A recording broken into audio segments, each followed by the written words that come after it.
doing a we're splitting off and doing a multi-platform game to try and utilize all the developer strengths. We've got an awesome Android developer here. We've got 2 iOS developers and a C++/Java that can jump in between the two. We've got a render and physics engine that's cross-platform compatible, so it's really easy to get the code going back and forth. There's still going to be translating from Objective-C to Java and back, but I think all of us together would be comfortable doing that. We're going to be working on different modules together, or at the same time, so once one gets done, we can switch, translate it, and keep going.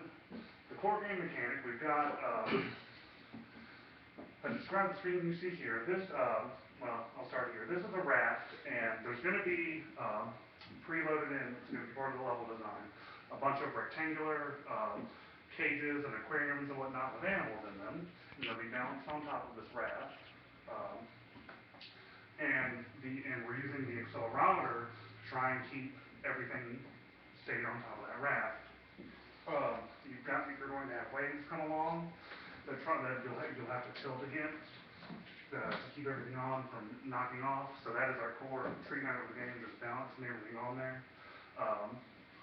Once again, a series of wave forces are going to be attacking that stack, trying to knock everything off. What you see here is a mini-map. It's essentially just going to be an animation to show you how big the wave is that's coming. What's coming up. Exactly.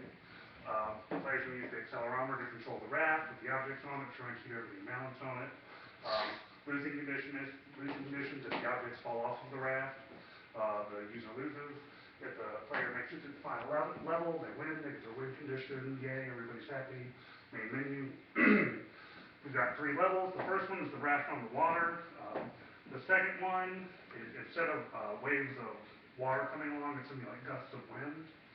And we're thinking it's going to be maybe balanced on a rock or balanced on a teeter-totter or something. And that's if they quite figure out how to do that one. You could take the same, if you have water in a raft, maybe you could have like some sort of land raft.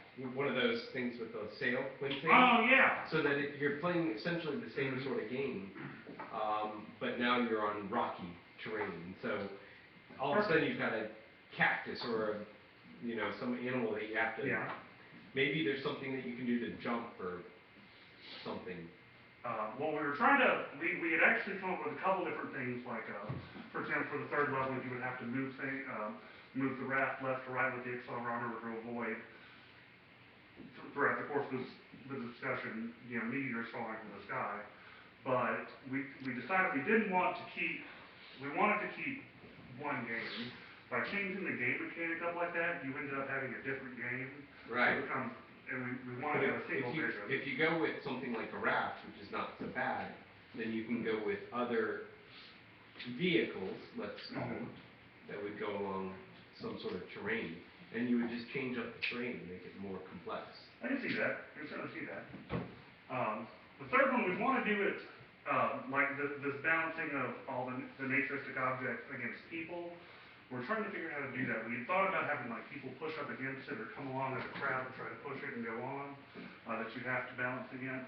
We like the dichotomy of nature versus human in terms of extinction, sort of theme of extinction.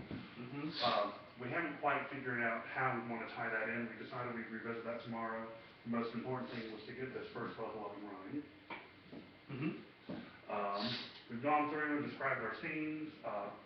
We've got a splash screen that we'll see on the iOS, but not the Android version. We've got our main menu, which will just be maybe sometimes an animated GIF, or et cetera, some sort of looping animation with the play button, just a home screen. We've got the losing conditions scene, the win condition scene, and then levels 1, 2, and 3 are scenes. Right now we're going through and we're going to start discussing the game architecture, how the code was going to be structured. It's awesome. That's great.